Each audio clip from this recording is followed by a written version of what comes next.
Kaakati tubadde wano mu kulonda kw'abakyala naye abanuupu kye beekoze laba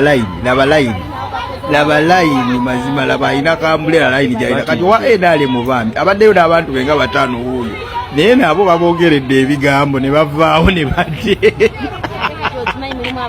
kakati abala obululu naye ekyanga n'agamba nena tagenda kubabala okuleka nga bali ababadde wali bazzeewo kati awo we tubadde tukyali wa enaale mwali awo bambi musobedde mukazi watwaja ati wanuku afuuse ekizibu dadde wankyaza ne nkugamba nti tebasobola kutwala Anita Amongo mu komera wakyogera wano nibo bategeera tebasobola nze nakugamba tebasobola mutwala she knows a lot with those people ne byabadde abakolera byabayisiza mu parliament nakikugamba nti Museveni cannot take Anita Amongo in prisons of Uganda.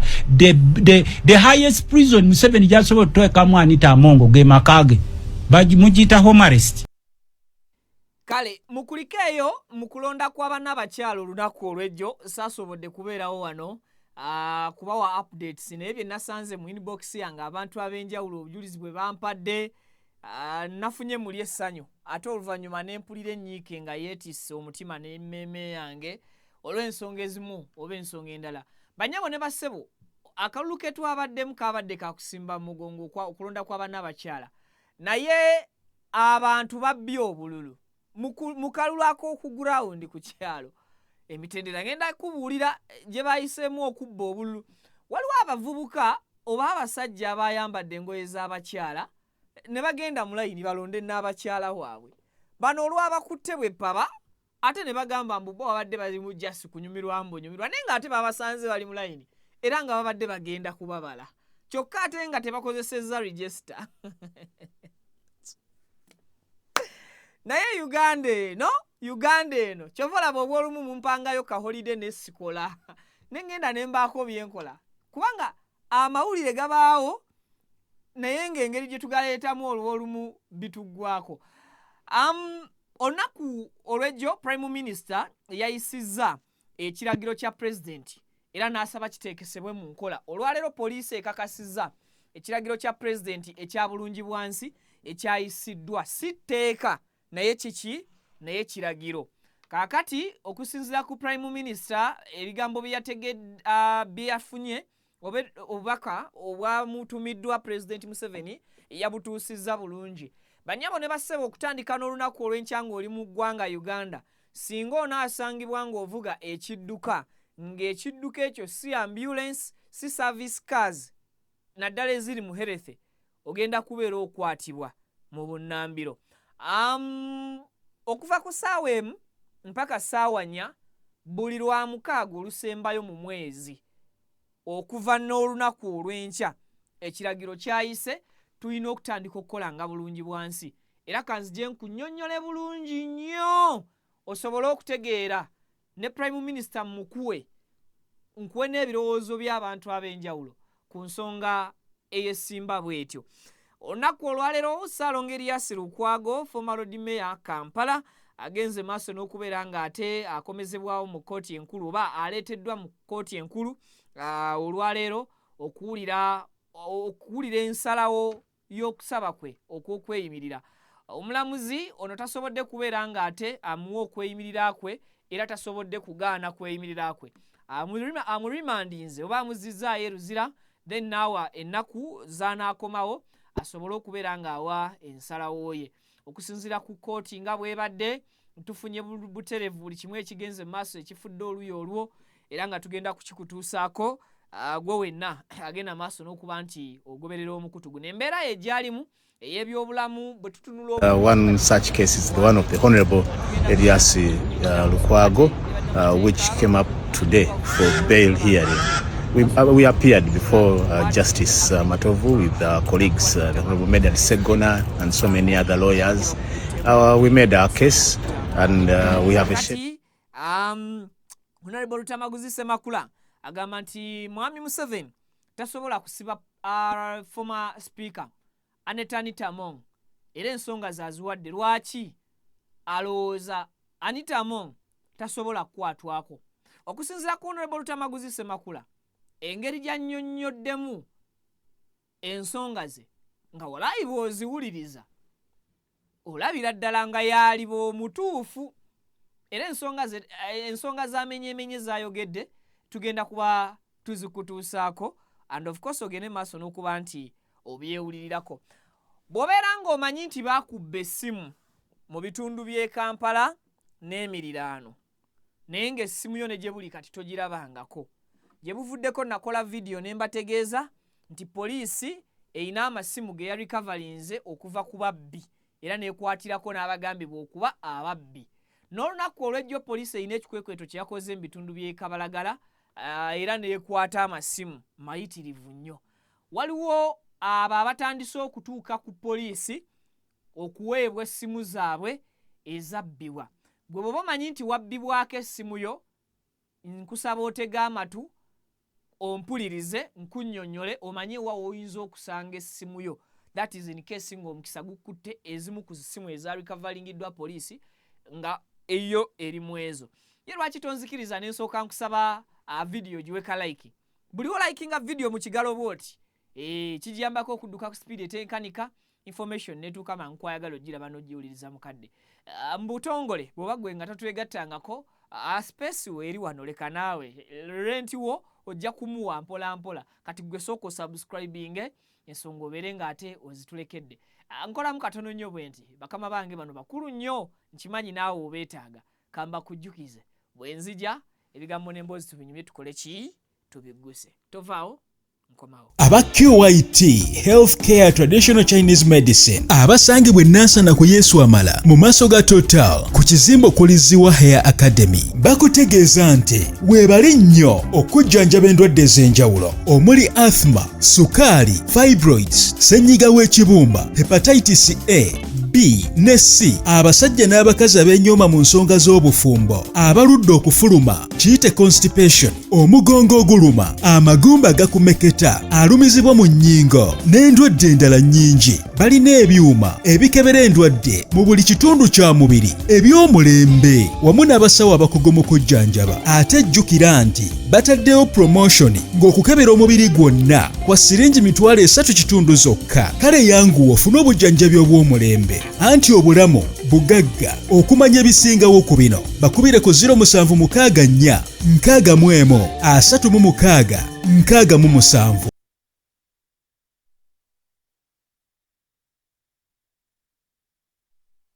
Amanya gange nze Kibira Hassan okuva mu Kibira Construction Company Limited.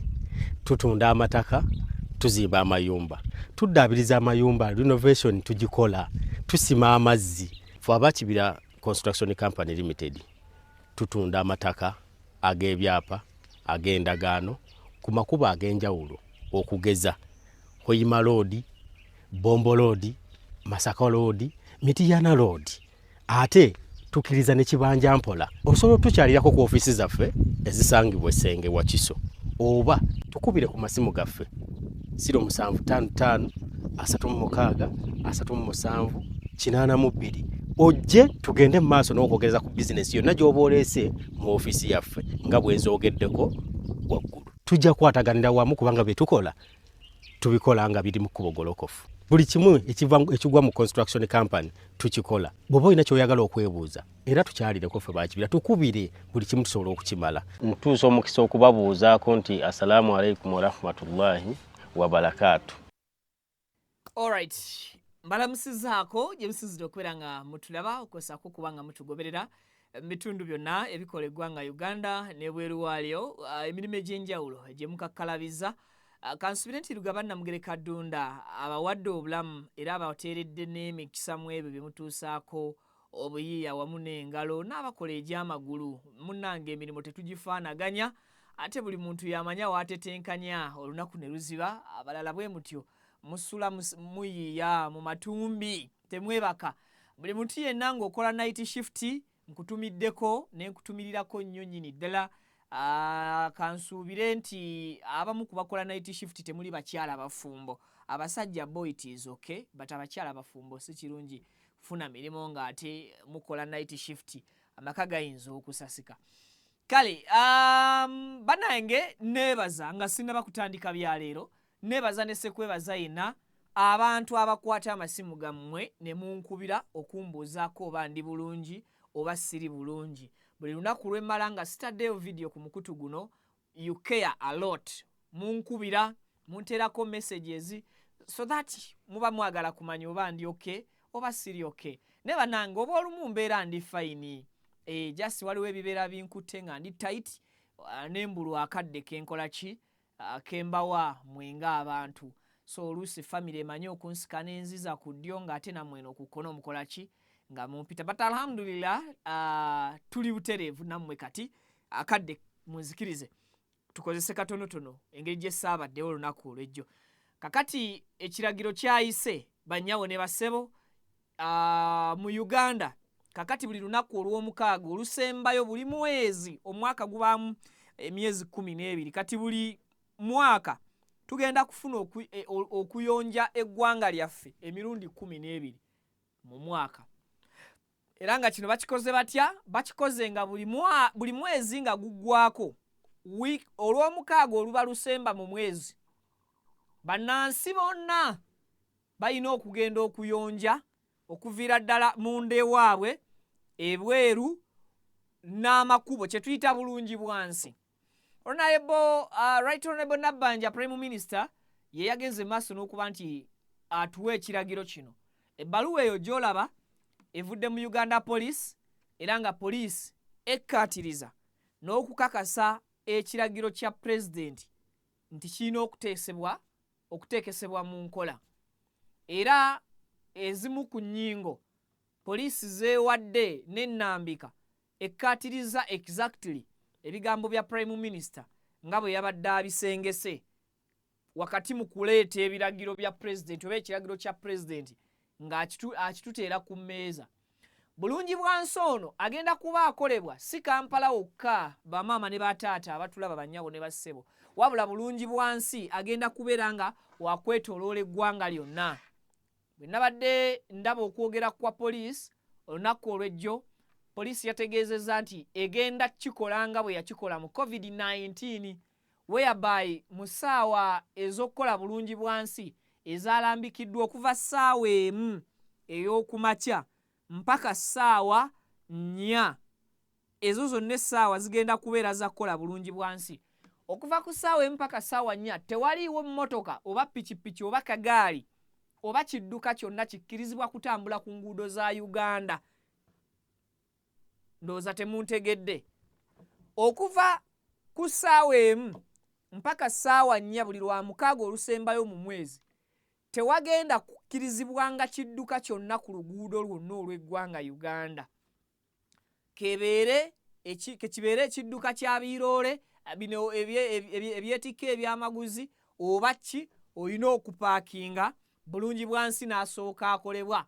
Bulungi bwansi tagenda kukolebwa KCCA State Council, tagenda kukolebwa municipality nti zijje abakulu kuva eyo batukolere bulungi bwansi. Ffeffe nnyini abawangaalira mu municipalities zaffe, abawangaalira mu cities zaffe, abawangaalira mu okuviira ddala ku local government mpaka mu city, tugenda kubeera nga tutambula ne tukola bulungi bwansi mu nnaku ezo eziteekeddwawo oba olunaku olwo olumu olw'omukaaga olulambikiddwa mu mateeka. Era Honorable Nabbanja bwe yamaze okwogera ebigambo ebyo, bannaffe abaadiveti oba aba Seventh Day ne bavaayo ne bagamba kati ffe abasaba ku lw'omukaaga mutukoze mutya. So kompeko ku bigambo bya Prime Minister ng'awa ekiragiro ekyo, then nzije nkulage police nayo byetaddewo byerambise, and then nkulage ne baganda baffe abali mu ddiini oba mu nzikiriza y'ekyadiveti kiki kye basaba. Bo bagamba olw'omukaaga bo bakkirizibwe ng'abaadiveti, naye awo waliwo ko conflict gye tugenda okubeera nga tutunuulira. So kompeko ku Right Honorable Nabbanja nga bwe mukimanyi nti President owa Uganda omubwati General Yoweri Kaguta Museveni ye yayiye ekintu kino n'akituwa ffe tusobole okitambuza eri Uganda yenna, era ye champion oba champion nkiyita ntya mu Luganda gwe nanyini Luganda era tukiyita champion era ye champion yakuta omumuli ye kabwejungira yakuta omumuli mu kintu kino kale ofisi yange eya prime minister nga bwe mugimanyi yekwanaganya ebitongole byonna ebya gavumenti era yensonga lwaki kiriwa ate ministry ya president naddala ba RDC mu bitundu byabwe wonna gye bali bakwate omulimu gwa president bagende mu maaso ministry y'ebyobulamu yeevunaanyizibwa kyenkanyi okulaba nga kino tukikola kubanga kikendeeza ku bulwadde mu malwaliro ate ministry y'ono ekulirwa Kasule Lumumba omukyala permanent secretary Mulaba bo omulimu gwabwe gwakulanga amawulire gano gasaasaana okuva olwaliro okutuuka ku lwomukaaga twagala nammwe mutumbize sound mukole ki tumbiza sound muwanike ebbango yes mutumbize sound abantu bonna bategeere nti tusimbudde omanyi tuli mu mulembe gwa digital ate ministry ya local government mwalabye nti permanent secretary Mulamba ali wano mukulu Balamu twabadde naye ku Zoom wedda tuli naye ali eyokoboko naye kati omulimu gwabwe ogusinga kulaba nga bakwanaganya ebitongole byabwe ebya local government naddala local government mu bitundu byonna ate n'okulaba nga bakola okukunga okw'abantu ababulijjo ate n'okukunga okulaba nti kino tukisosowaza n'okulaba bitundu ki bye tugenda okulongoosa ogwo gwa Beni kumumanya aba internal affairs enforcement mwamuwulidde deputy IGP bwe yayogedde olaba permanent secretary Mulamba wuuyo general Musanyufu mumumanyi mumutunuzeemu kamera general Musanyufu waali n'ebitongole byonna ebya security ate ne MK kino akirimu kigenda kutambula byampaka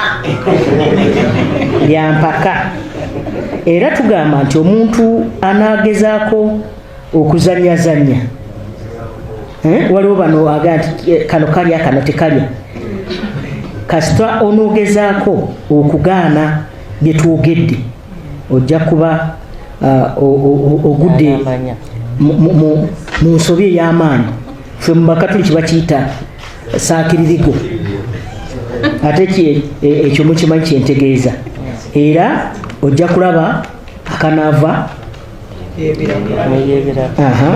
era tugamba nti abaneesisigaliza munaalaba akanaava oba ekinaava mu zeebiraka so ffe tutumbiza saawundi message ndooza tugituusiza bulungi okuva ku ssaawa emu ey'okumakya buli lwa mukaaga olusembayo mu mwezi mpaka ssaawa 4 tewali kidduka kigenda kukkirizibwa ku kkubo wabula tugenda kuba twenyigira mu bulungi bwansi nange kennyini nja kufuluma mu studio wano nongooseeko ewange awo ebweru ne banneighbours then bw'oba oyagala kutambula olina omulwadde nga tolina ambulance ndowooza akakodyo kali kamu tambula ku 11 12 kasita emu etakusanga mu kkubo emu ye ssaawa enzibu kati gwalina emergency mu ssaawa ezo making sure nti ssaawa emu ekusanga wavudde dda ku luguudo otherwise ojja kuba tokyasobola kunnyonnyola wa byakwerinda bwe bakugamba nti kino operation poliisi egirimu suubiramu ab'amagye okubalabako ku kkubo nga nabo weebali okwenforcinga ki okwenforcinga ebiragiro bino oba ekiragiro kino okukitekesa mu nkola mbasaba kino kikendeeza bulwadde butuluma kino kikendeeza nfuufu nnyingi etukuba kino kikendeezaako obukyafu ku maaso bwe tulaba everywhere bambi mugezeeko buli omu ave waka togamba nti nze kasita ndi mu kikomera fulumako ebweru w'ekikomera kyo olongoose gwe ne banneighbour mulongoose bwe mubanga mubadde muli mu environment eri clean mmwe tetubalinaako obuzibu naye ffe ababeera eno mu downtown nammwe abali mu bibuga mulongoose KCCA eyera ekibuga town council eyera ekibuga kati mwabe mu bibuga babagamba musooke mulindeeko okuva ewaka muyonje ewaka wammwe muyonje ebitundu gye musula muleme kuwoza tutuusaayo tulo tukeera kuvaayo business mujja ziggula ekirungi abalina okubawagira mu business nabo babasigidde waka namwe abalina okugulawo business namwe musigadde waka bagenda bagula essaawa y'emu ssaawa 4 kudda waggulu emirimu giddemu gikole ki gikwaze bukwakku. So baganda baffe abadiveti bano kati kino byo kambisomenga bwe biri. Abakulu mu kanisa y'abadiveti mu Uganda bategeezezza nti babakanye ne kaweefube w'okwogerezeganya ne gavumenti ku kiragiro kya okukola bulungi bwansi obuwaze mu ggwanga lyonna buli Saturday esembayo mu mwezi. Saabalabirizi w'ekkanisa ey'abadiveti mu Uganda Pastor Kajoba Samuel asabye abakkiriza mu ddiini eno okusigala nga bakkakkamu ng'ensonga eno bwegonjoolwa. Okusinziira ku nzikiriza y'abadiveti bawaayo obudde okuva enjuba lwegwa ku Friday okutuusa lwekola ki lwegwa ku Saturday ng'ekiseera ekyo kyakusinza ewatali kubaako mulimu mulala gwe bakola. Kale singa ensonga eno tegonjoolwa eddembe lyabwe ery'okusinza linaaba lityoboddwa. Mu bufunze bwe mba nkumenyeddemenyeddemu mu kiwandiiko ekyo. Kakati abadiveti bo bagamba nti ffe olw'omukaaga tetulina mulimu omulala gwonna gwe tukola okusinziira ku nzikiriza yaffe. Enzikiriza yaffe etugamba tulina okusinza nga tetwenyigidde mu kalimo konna. Kati ate olunaku lwe tulina okusinza mwe lwe mutaddewo nti lwe tuba twenyigira mu bulungi bwansi ow'obuwaze. Nsaba ompe sorry Oluganda leero lumbeeredde kisibadde mbaganda leero ndowooza gye mbadde ntambulidde. Nsaba ompe ndowoozayo mu comment section. Bannaffe abadiveti kye basaba kisoboka. Basaba ki abadiveti? Abadiveti basaba bateesa ne gavumenti kye bali mu kugisaba enteeseganya ezigenda mu maaso nti ffe abadiveti mu Uganda yonna mutukkirize ffe kweza essaawa tusabe yoyo omukulu asabye pastor nti ffe mutukkirize ku lw'omukaaga ffe tutambule freely tugende tusinze kuba tetulina kukola mulimu omulala gwonna okusinziira ku bulombolombo bw'eddiini yaffe. Naye ku lunaku olw'okutaano n'olunaku olw'essande ffe tusookenga bannaffe abalala ab'enzikiriza zino endala ezitaliiko bukwakkulizo nnyo nga bwaffe nti abadiveti balongoose ku lw'okutaano balongoose ne ku Sande. Bateesezza bubi. Tunaayawula tutya omwadiveti n'atali mwadiveti? Era ku lunaku olw'omukaaga security enaayawula etya omwadiveti nti agenda kusaba, agenda kusinza? Si buli mwadiveti nti ayina kaadi mbulaga eraga nti ndi muki ndi mwadiveti. Bayibuli kyangu kya buli muntu n'omusiraamu okwejjako n'akwata bayibuli bw'abanga ye muyisaawa ayina gy'alaga. Kakati ekyo kisoboka enteekateeka eyo bannaffe bano abadiveti okugendanga ku Friday bo bayonje tetukyafuwaze nnyo ate gye bayonjezza. So nga ate gavumenti ekigendererwa kyayo ekyokuteekawo olunaku lumu ebeere general public cleaning era kyova olaba bagitaddewo nga ya buwaze. Kati abadiveti bwe bagamba nti bakole ku lw'okutaano balongoose ne ku Sande kitegeeza ffe tunaalongoosa ku Saturday ate abadiveti bayinza obutafuna Sande bye bakola ki bye balongoosa. Let me know mu comment section kiki gwe kyolowooza ku bigambo ebyo, then n'ekiragiro kya president oba oliawo ombuulire kiragiro kirungi kiragiro kibi. But to me it is a very very good idea and ndi omu ku bagenda okusookera ddala okugyenyigiramu okulaba nti ekitundu mwempangaalira kibeera kiyonjo. Mbakubiriza, simanyi kikye mulowooza naye tukuuma obuyonjo. Bwe tukuuma obuyonjo ebirwadde nga by'Ebola ebyatugwiridde ne bituleetera ebizibu ebyo ebirwadde tuba tugenda kubikola ki kubifuuwa mu ng'ombe. Endwadde nga ssenyiga tuba tugenda zikendeezaako olw'ekifuufu n'obukyafu obwo akaveera bwe kava wansi nga twakakasuse ne kambuka mu bbanga kagenda kwambuka n'enfuufu ngenda ku ssempewo ey'embi oba oli awo amagwe gange gakosebwe oba ebisenyiga bikole ki binkwate bintabaale. So mbuulira kiki ky'olowooza mu comment section ate tulabe ensonga nga bwe zinaatambula. Bwe nkujjayo Ssaalongo Erias Lukwago olunaku olwaleero bambi akomezeddwawo mu kkooti, aleeteddwa omulundi gwe ogusoose mu kkooti enkulu. Gwe gusoose gwe mulundi gwe ogusookedde ddala yava mu kkooti y'e Makindye. Omulamuzi Sarah Basemera lwe yamusindika eno mu high court.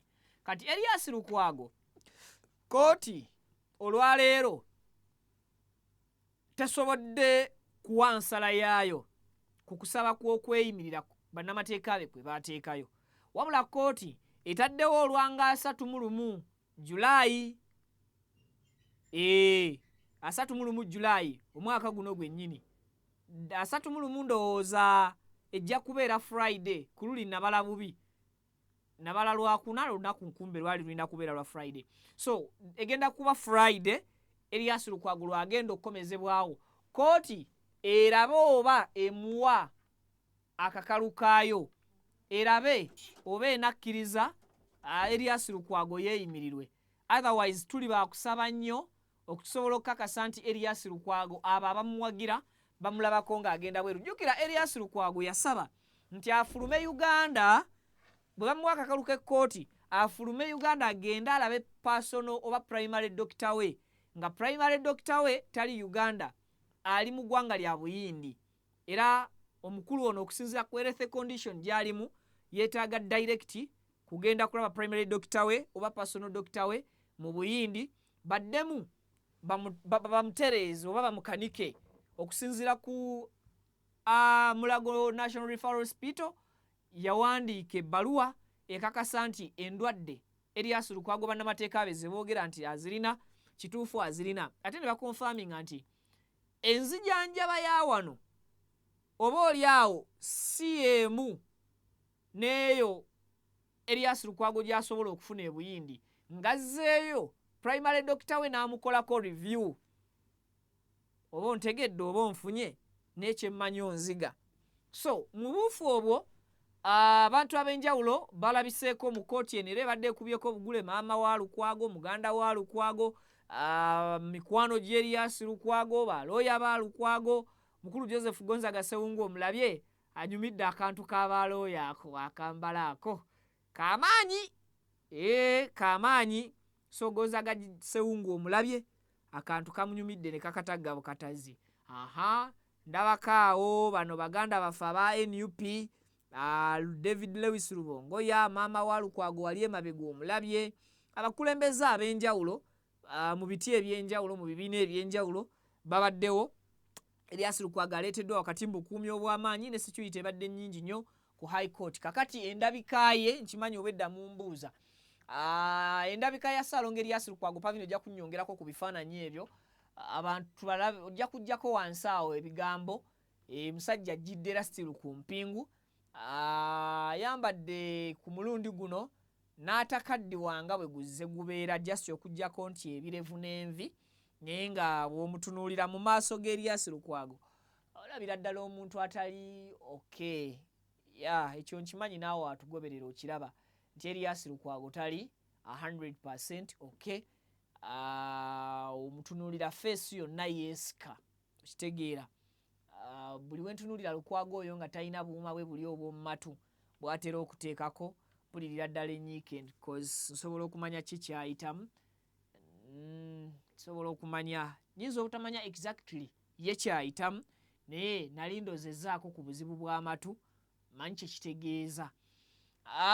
So mpaaka awo ku Counsel Sam Muyizi ng'atuyisizaamu ku ebyo ebibadde mu kkooti, ate then enzije tweyongereyo n'amalala mangi ge tukyalina wano. Counsel Sam, are you ready? Sooka omunteereyo awo. Yes, we have several matters of political prisoners. One such case is the one of the Honorable Erias Lukwago, which came up today for bail hearing. we appeared before Justice Matovu with our colleagues, the Honorable Medal Segona and so many other lawyers. We made our case, and we have a schedule within which we are to submit that bail application, and we've been scheduled for a ruling on the 30th of this month. That's next Thursday. We are hopeful that he'll get the bail that he's entitled to, because if it's matters of law, he qualifies, he satisfies all conditions precedent to being granted a bail: health condition, his status in society, his recognizance, that is, and so many others. We hope him and so many other people should enjoy bail as a matter of law, not as a matter of politics.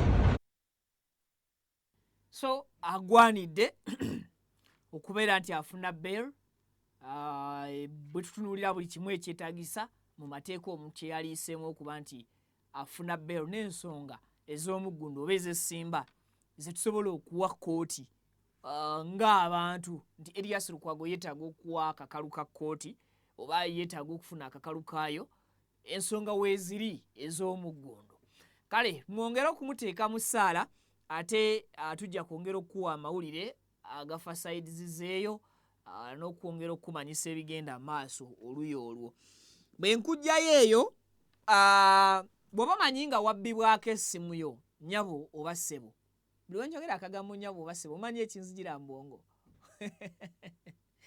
Omukulu Simon Mugenyi byabakama yanzijira, nnyabo oba ssebo. Bwe nnyabo oba ssebo, oli voter protector. Ate n'enziramu n'enzijukira Simon byabakama ng'agamba nti bannyabo ne bassebo mu kulonda kw'aba chairman bwe mumala okulonda akalulu temuvaawo musigaleewo. Ekyankuza ndabye ebikwenonze nga nkyali mulamu mu dduniya muno, naye kale tetulina kyakukola. Eyo y'ensi mwe tuli abatukulembera n'abatufuga banjawulo ku be tulowooza. Naye ku nsonga bwe nzirayo ku mulamwa, bw'oba amanyi wabbibwako essimu, making sure ogenda ku poliisi y'e Katwe n'obukakafu obw'essimu. Mumu ku bukakafu bw'olina okubeera nabwo, proof of payment kwe wagulira essimu, eyo gye tuyita receipt oba invoice eyo gye baakuwa, eriko documents, information y'essimu, IME, simu modo ki, wagigula sente meka, biseera ki. Ekyo kye kisooka. Kyakubiri, bw'oba receipt eyo yakugwako, totya kugenda ku poliisi. Essimu zammwe ezisinga zonna ezaarikavalingibwa zirina passcodes oba abasinga ze tuyita passwords. Kakati ababbi tebasobola kujja mu passcode. Okitegedde? Kakati abayina zi iPhone olina okugenda n'ogamba nti receipt gye nagula, essimu nagigula, nyinza okuba nagula UK used ka receipt sikola ki sikalina, naye nateekamu iCloud yange era passcode oba password ngimanyi, then osobola okugamba essimu yo mu nnyingi nti yange yeeno, ne bagikuwa mu maaso g'omusirikale n'oteekamu passcode. Bweyita nga toteeberezza eyo essimu, kimala okukakasa nti yeggwe nannyiniyo, kubanga abaagibba be baagisanze nabo yali yabalemu okuggula n'okukola ki n'okukozesa. So ono y'omu ku bakyala abaagenze e Katwe okuba nti bakleiminga essimu nti yamubbibwako, era omukyala oyo yaweereddwa oba yaddiziddwa essimu ye ewatali kakwakkulizo. Poliisi yavaayo ne bategeeza nti teweetaaga munwe gwa nnusu, kye weetaaga kiri kimu, bukakafu obulaga nti essimu eyo yo receipt bw'eba yagwa oba yakubulako oba tewagigulira ku receipt essimu, genda ne proof ekakasa nti osobola okuggyamu password mu ssimu eyo oba passcode, iCloud yayo ogirina. Ekyo kijja kwanguyiza poliisi okukakasa nti gwe nannyini ssimu eyo omutuufu. So kompeeko ku mukyalo oyo ng'ali ne Rachel Kawala, omwogezi wa poliisi mu Kampala n'emiriraano, ng'atubuulira n'omukyala ng'awa obujulizi munnaye. Mpaka Katambi ako Pavi.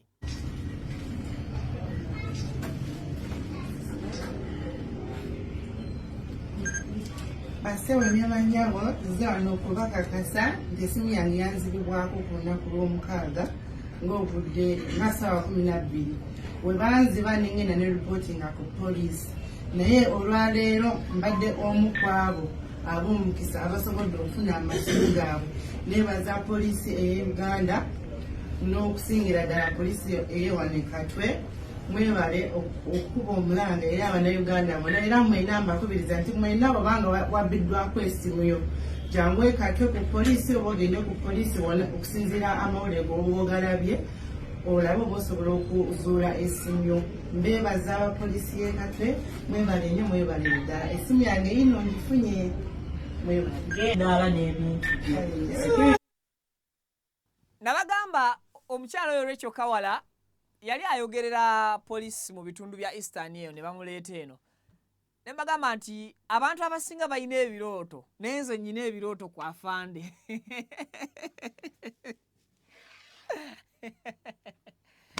Afande Rachel Kawala anyumira era buli we mulabako mpulira essanyu. Afande wadde ngenda kujja nkumiitingeko tunyumyemu tukoleyo ka 1-on-1 abantu mbalage essanyu lyennyina n'ekirooto kyennyina. Kirooto kyange n'afande si kinene tekiri ku ebyo bye mulowooza. Kirooto kyange kirala ndikibagamba luli boolwo. Eva abeera happy ne bw'aba annyonnyola nsonga za butemu ateekako simayiro. Kyekimunjagaza omukyalo tewasi bingi. Bagamba buba busonga butonotono obukwagaza omuntu naye nange ako kasonga katini nnyo kanjagaza nnyo Afande Rachel Kawala. Yes, Kampala Metropolitan Police Spokesperson. Thank you. Kakati genda olabe ogezeeko oba essimu yo n'agifuna nyabo oba ssebo. Mu bufu obufaanaganako bwe butyo. Poliisi nejjo yakoze ebikwekweto mu bitundu by'e Kabalagala eyo era nekwata amasimu 13, 11, 12, 13 around there. Confirmize bulungi namba ne yakutte omukyalo era omukyalo oyo gwe yakutte yabadde asangiddwa n'essimu ezo. Ababbi balina akakodyo ke baakoze simanyi oba ebifaananyi eyo Pavini nabikuwaddeko. Akakodyo k'ababbi omanyi ke baakoze baddidde essimu ne baziteeka mu foiro. Foiro zimuzimanyi zino zibateekamu ebyokulya. Nti essimu teba na netiwaaka ne bwe babeera bagitulakinga essimu eba ebuziddwa sigino. Kati addira ki iPhone nga kino n'akisibako foiro bw'ati n'akitambuliza mu foiro. Takijja mu foiro mpaka lwali kitetenkanyo kijjako speya. Kuba abasinga wano ababba za iPhone tezivaamu iCloud bazijja mu speya. Akina screen ye yabise ng'ogenda nga bakuteera mu screen yoli mu simu gye babba. Essimu ne bagitunda mu spare parts. So zino endala zi Samsung era ez'amaanyi nazo poliisi yazisanze mu foiro nga mwe bazizingidde mwe bazitambuliza. So bw'omanyi wabbibwa genda ogezeeko bino byakugezesa. Oyinza okugenda ng'omanyi 10 ku 10 essimu eyo weeri n'osanga ng'eyo munnange poliisi zezimu ku zeetannabakola ki zeetannabakuba nti efuna. Honorable Lutamaguzi Semakula agamba nti Mwami Museveni tasobola kusiba AAA. Agamba tasobola yadde sikutegede yogera sound SMB eyo tutuyinawo kyekirala. Yes, ndi kumaliriza. Time is going. Time. Pavini abadde ali kungamba leka n'akaba Maria Muwangadya tukabawe nja bikola ebyedde jjo saakoze. Bane Maria Muwangadya yakaabye we saabeeredde abo abalonzi nabalekedde bantu abantu babbye obululu abo kale sookozeeko nsooka anti Pavini naye tawoneka sookaawo tukatusookawo abeesimbyewo abo babadde mu Wakiso district abasajja abakulu babakutte nga bambadde ebiteeteeyi baagala kulonda bannabakyala b'ebyalo. Olwamaze okubaka paba ne babakwata. Ate omusajja zaayawo nga bamusitula. Omusajja yamukutte wano wansi semanenene.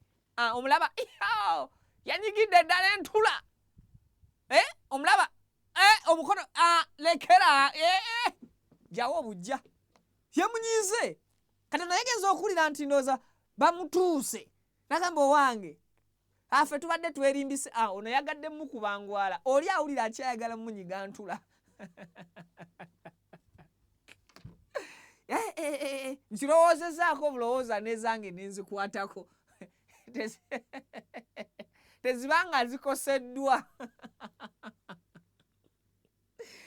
Nekambuuze nalabyeko ewamu NRM we yawangudde nga Nuupu tefunye bululu. Nendabako ewalala Nuupu we yawangudde nga owa NRM teyeeronze.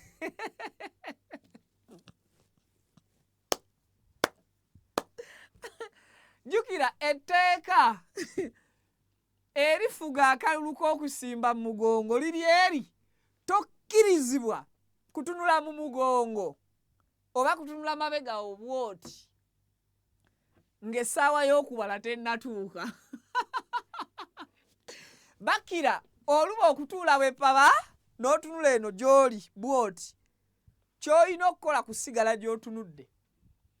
Kati owulira nduulu eva eno n'eno kumbe basala kuva wo bagenda wooli ng'olowooza nti bakuliko.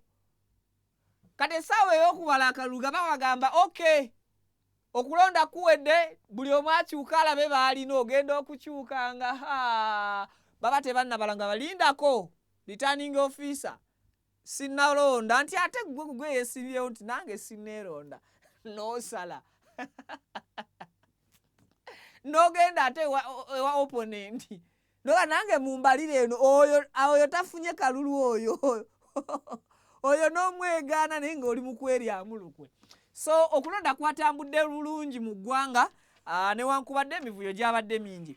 Waliwo abalonzi register we bazivuddeko ne bagamba tuteese mwabeesimbyewo mukkiriza tugende bugenzi nti yes kasitokkiriza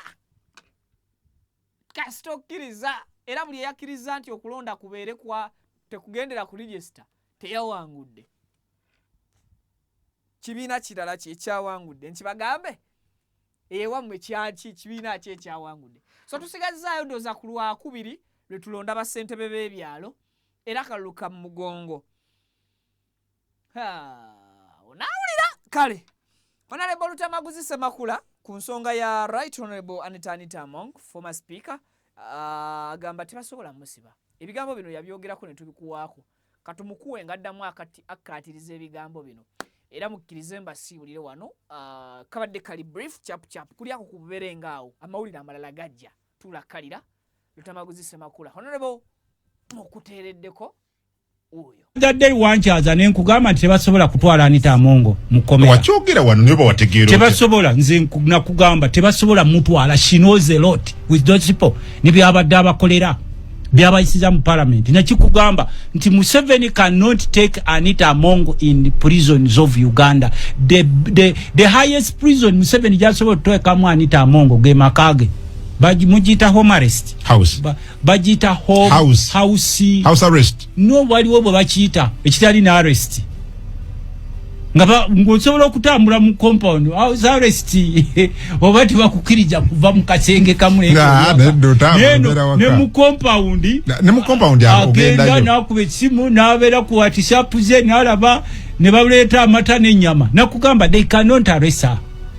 They are just playing on your minds because Ugandans are good at being excited quickly and forgetting so quickly. Onewunyisiza ebyo wakajobira be mulago.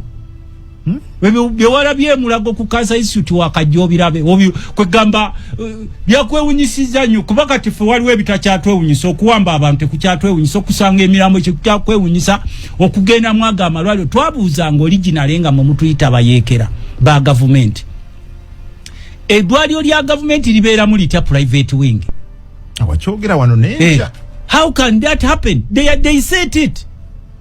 Neddagala eriveno lye tuyisa nga parliament ligende liyamba abantu ba mu private wing. Baliteeka mu private wing. Erisobodde otuuka kubeddala baliteeka mu pharmacies zaabwe ziri nnene. Ne mubaawulamu. Ogenda mu private wing. Ne mu lya government.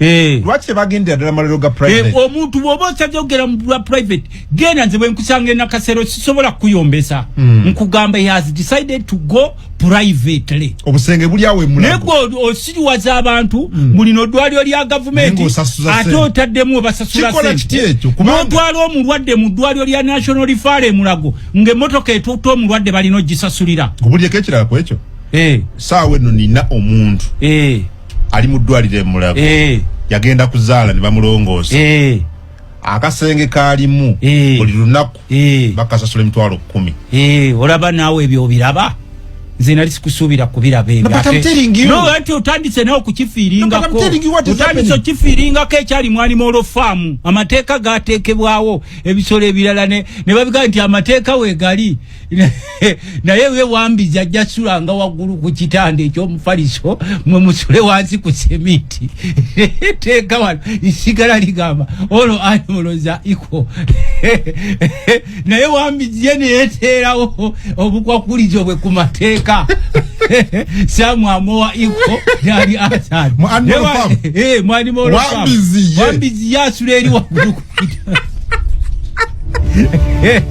Muanmolo farm wambizi yesulira waggulu ali ku mufaliso ku kitanda waggulu ku mufaliso ne esikweri njenkadde mu kasoma kataba baba gane ba mateeka basula ku kasemiti kubeteka yateekawo tolo animals iko kyenkugamba nino omulwadde mulamu era mbadde ngenzo okumulaba kwe kuyitirako mu Uganda Cancer Institute ndabo bache nemulugunyako kyakyuka amaziga gampise ngato oyogera ebyo nze waliwo omusirikale omwe yali akaabaawo ne musanga nga akaaba nga bamusabye sente ize soja musiriki wa bulijjo n'akaaba n'agamba sente zimbuze katumuweeyo afe nga gwawaayo ye maama we mukyala mukadde naga sente zimbuze nze ze baasabye kakati ebyo mulina okubiyitamu musobole okuddamu amagezi bannansi kubanga ebiseera ebisinga abo bakyakulanye bawala na gavumenti waliwo n'omukyalo omugwe nalabanga ng'ayogera ebigambo bingi n'afuna olumba awo nga lumuluma nga balina musondera ne bajja ewaffe baleeta obubbo ne ŋŋamba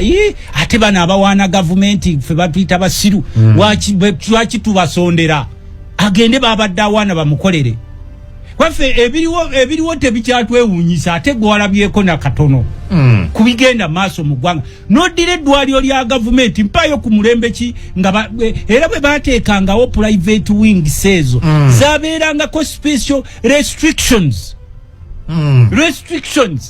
naye olwaleero bakutuuzaawo omusawo no bw'aba asobodde okulabako naye guba mukisa obudde babumalira eri private wing omusawo okulabako mu ddwaliro lya gavumenti gwesasula is an opportunity agenda kusikamuza kusisemu no mukisa tebatera kubalaba kubuuza olina ki bw'omuyogerako ebingi n'akugamba oba osigalawo kubanga naye omusawo avudde ewaka bamuwa obusente butono awulira waliwo bwe batwala ekyankwanzi nga talina kyakoze ne babawa sente empitirivu babawa obusente butono abasawo babateerangawo ze bayita doctors quarters nga zaabwe bumwemu amasannyalaze gavumenti egasasula mubeeramu amazzi nga n'abaana b'abasawo abasinga balina specific government schools ze bagendamu